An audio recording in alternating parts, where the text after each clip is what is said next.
Hi, this is Daniela Wolf with Bestie Life, the podcast, and this is your community to support you through the little and not so little events that make up your day-to-day life. From the I've got this moments to the I just can't moments. We are here to empower all women to find and develop the skills they need to find peace, balance, and the bliss in their busy. Through solo episodes as well as interviews with amazing women who share their journey and their story and how it works for you. I hope you find the inspirations to make you laugh, think, as well as maybe rethink what you thought you knew, and connect as we realize that we are all living similar ups and downs and don't have to do it alone. So excited for you to hear this episode, and thanks so much for joining me today. Hi, this is Daniela with Bestie Life, the podcast. And today I am so excited for you to meet Nicole Gueorguieva. She is a well-being and mindset coach on a mission to empower women to create thriving lives rich in harmony, growth, and joy.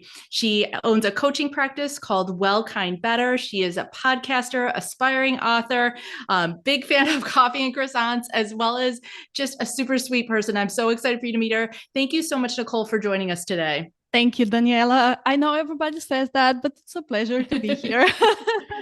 So can you share a little bit more about your journey? Because I know this was not like a one-stop, you decided one day, this is what I want to do. How did you get here and how is this helping you make an impact? This is a wonderful question. And knowing that you asked me made me really reflect on the journey. So the first thing is that I was very lucky to grow up in a family where we really prioritized our well-being in a more holistic way. So I grew up with parents that were very much into physical exercise, into meditation, into these more spiritual practices.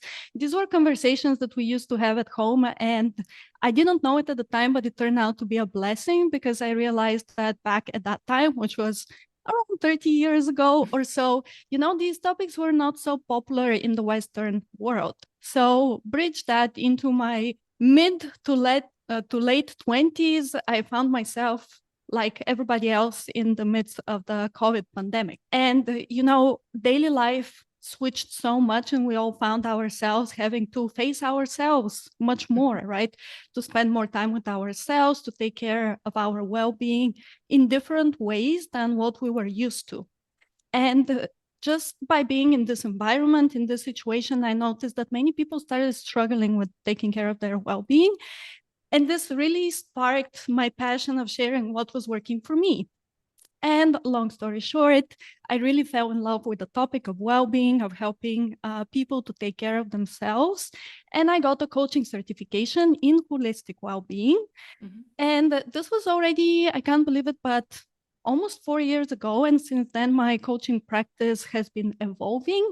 And now I help people with their well-being, but also with the mindset piece, because through my practice, I realized that that's an equally important component for personal growth. Now, I love that your parents started that years ago, because I think everybody else is just kind of catching up to the game. And so the fact that not only did they practice it, but they taught you guys, they modeled for you. That's so much of what I've talked about as far as, because people have asked how I've seen the benefits of me starting my own practice. And it was definitely modeling for my kids, teaching them those strategies, because like you said, it's not talked about enough. But once you head out into the real world, into life, both my kids are out of the house now, that's the kind of stuff that they lean on when I'm not available to talk to, or when, they have stressful things happening in their life. They've learned how to self-regulate and monitor those things on their own, So I'm glad that that's something that you've learned, and not only learned, but been able to share. Yes, definitely. I resonate with that. And why I brought it up is because I think that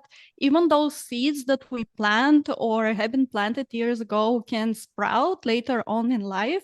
So it's never too late to, plant the seed of these practices and then watch it bloom later on. Yeah, definitely. So what are some of the things that you do on a daily basis to kind of help yourself maintain that life balance? Because I think so many times we hear all these general things we should be doing, but to know what to actually being used on a daily basis makes it real, makes it something that they're like, oh, if she can do that, so can I. Yeah, I love that. And I absolutely love your approach from exploring your work and connecting with you, because I have the same mentality that it's all about the simple actions that we do every day and how they compound.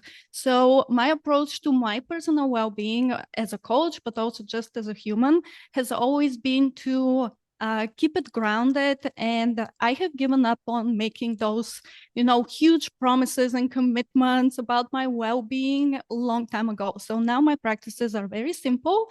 And I would say currently some of the practices that I enjoy are journaling. So for me, journaling is a very powerful tool to explore my own thoughts, to regulate my emotions, to also use journaling as a tool to upload, not only download my thoughts, but upload affirmations, positive beliefs. I work a lot on my own mindset through journaling.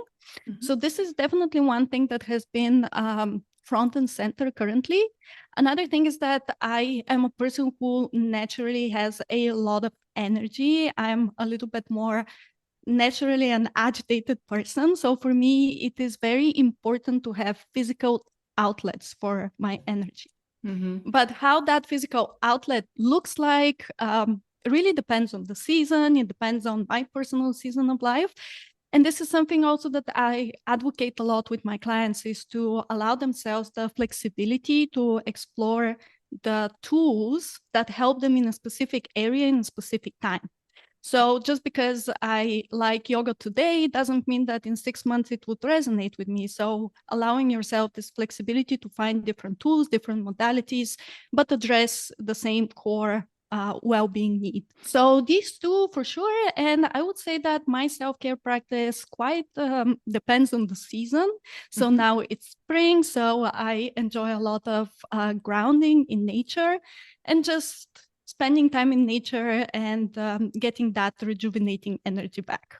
Yeah, no, I love those. And I love two things you pointed out that people maybe don't always think about. One, when it comes to journaling, I think sometimes it can feel heavy because we think we have to always be the one producing, downloading, putting the information out there. And the fact that it's a two-way street, and we maybe don't think of it that way, when it comes to uploading those mantras, those affirmations, using journaling as that tool to give back to you and not just to release, is a great point. I'm so glad you brought that up. And the second one is the way you talk about having a physical outlet as part of your stress relief, because so many times if we don't create an outlet for that physical release, our body's going to find one. And that might be a stomach ache. It could be vomiting. It could be crying. It could be all these other physical outlets. So unless we create a way for our body to release that stress, it's going to find its own way, sometimes at the most inopportune times.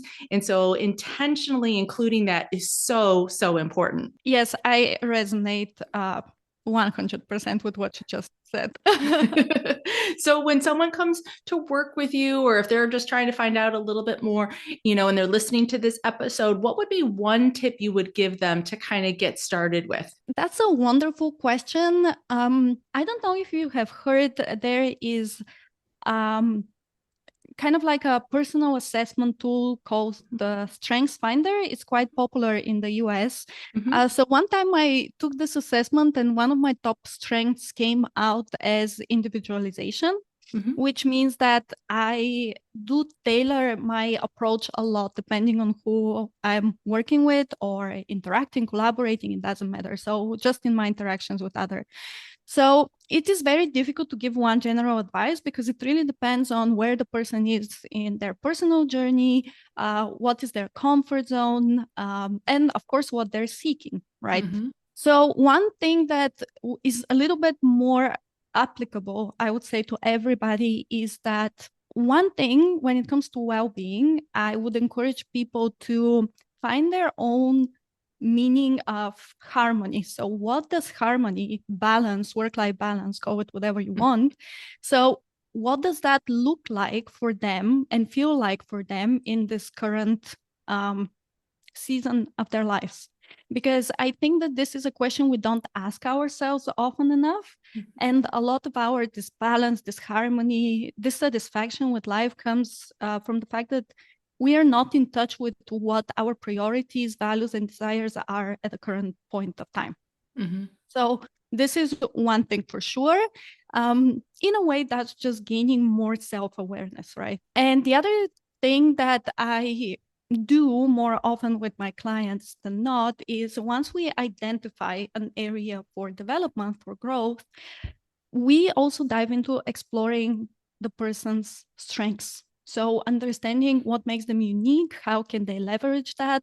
So my approach is way more strengths-based than, trying to fix something. The approach is, let's see what you're amazing at and how we can leverage this for this specific area of growth. Okay, awesome. No, I think definitely knowing where we're starting. I always use the analogy. It's kind of like when you're using a GPS, you can't just put your destination in because it doesn't know how to get you there unless it knows where you're starting from. So definitely that self-assessment, that awareness is going to be crucial on where you're starting your journey from to know what direction to head in. So one of the other things I always love to ask my guests is I always think gratitude is kind of an underutilized form of self-care.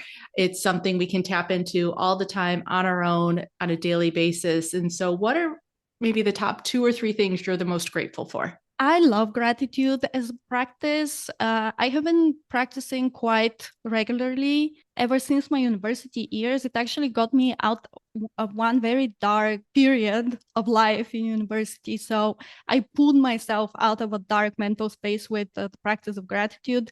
So I definitely recommend to anybody who is on the verge of, should I try? Is this working? It's definitely working. Definitely try it. When it comes to my life, I would say that currently I am extremely grateful for a newly found sensation of peace. Just with the new season, with leaving winter behind, the new season, the new energy has brought me a lot of peace, and I'm really soaking into that energy at the moment. So I find a lot of gratitude for that. And then the other thing that I'm constantly very grateful for is just my daily life, what I have created, what my efforts, my work has granted me, and just the abundance that I have every day is never lost on me. I know it might sound like nothing very special, but I do find that quite special. And I think that one of the ways to keep life a little bit more magical is just to find the good in every day and truly appreciate it. No, I love that because I think some of the simplest practices sometimes are the most powerful, are going to have the most impact because, like you said, you can do that every single day, wherever you are at any moment in time. So no, thank you so much, Nicole, for sharing that. So how can people find you? How can they work with you? Sure.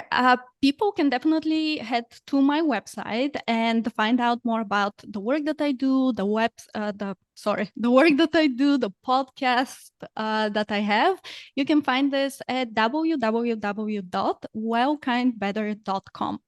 I do individual coaching a few times a year. I facilitate group coaching experiences. So this is information that is usually updated on my website.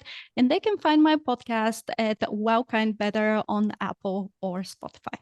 Awesome. And all those links will be live in the show notes below. So thank you so much, Nicole, for joining us today. I appreciate it. Thank you, Daniela.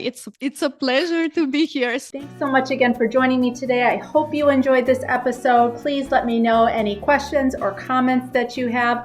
Also, if you can please leave an Apple 5-star review so that this episode can be shared with more women. There's 2 quotes that I love. Alone we may be strong, but together we are stronger, as well as when women support each other, incredible things happen. So let's be stronger and incredible together, as well as maybe just have some fun along the way. Thanks so much and talk to you soon. Bye.